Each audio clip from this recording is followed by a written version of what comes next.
ভেবেছিস কি রে তোরা আমার? আমি কি পঞ্চানন মন্দিরের ঘন্টা নাকি যে শেষে বাজিয়ে দিয়ে চলে যাবি? হাততালি কোথায়? Thank you, thank you. আবার দেবের সামনে থাকলেও বলি, ছোট ভাই, আমার ব্যাগটা তুমি ফেরত দিয়ে যাও ছোট ভাই। আমার ব্যাগ যদি হারিয়ে যায় ছোট ভাই, রামকৃষ্ণ দিব্যি ছোট ভাই, আগামী প্রজন্ম তোমায় ক্ষমা করবে না। হাততালি কোথায়? Thank you, thank you. বিশ্বাস করুন, আর তো কিছু জানি না, অভিনয় করতে জানি আর আপনাদের মুখে হাসি ফোটানোর চেষ্টা করি। যখন ক্যামেরার সামনে দাঁড়াই তখন আমার খেয়াল থাকে না আমার পাশে দেব আছে, জিৎ আছে, যিশু আছে, না সোহাম আছে। আমার খেয়াল থাকে না, আমার খেয়াল থাকে পর্দার সামনে আপনারা আছেন। আমি কোনো পুরস্কার পাইনি, খুব কম পুরস্কার পেয়েছি। আমার দরকার নেই পুরস্কারের। আজকে 2023-এর শেষ দিনে দাঁড়িয়ে বলছি, আমার পুরস্কারের দরকার নেই।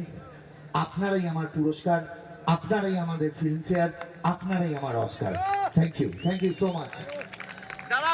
তবে একটাই কথা বলবো যে যতদিন কাঞ্চন মল্লিকের নিঃশ্বাস প্রশ্বাস চলবে, যতদিন হাত পা সক্ষম থাকবে, ততদিন আপনাদের মুখে আমি হাসি ফুটিয়ে যাব। আজকে আপনাদের শিল্প সংস্কৃতি মেলা, আজকে সুন্দরবনের এইরকম পুস্তক মেলার আজ যে উদ্যোক্তা, আজকে বিধায়ক সুকুমার দাকে অনেক অনেক ধন্যবাদ জানাবো। তার কারণ এইরকম একটা অঞ্চলে কিন্তু আমি জানি, মানুষ হিসেবে জানি, বিধায়ক বাদ দিয়েও জানি যে উনি একটা সুস্থ সংস্কৃতি সবসময় গড়ে তুলতে চান আপনাদের জন্য। সেটা নাট্যমেলা হোক, বই মেলা হোক, যে কোনো সুস্থ সংস্কৃতির একটা পরিবেশ গড়ে রাখতে, সেটা কিন্তু নিজের জন্য নয়।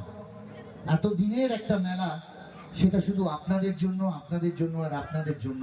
আমি অনেক জায়গায় গিয়ে শো করি অভিনেতা হিসেবে, বিধায়ক হিসেবে কথা বলছি না, কিন্তু কোনো খুব কম জায়গায় গেলে দেখতে পাই যে সেই অঞ্চলের বিধায়ক পুরো অনুষ্ঠানটা স্টেজের পাশে দাঁড়িয়ে হাতে মাইক নিয়ে অ্যাঙ্কারিং করে যাচ্ছে।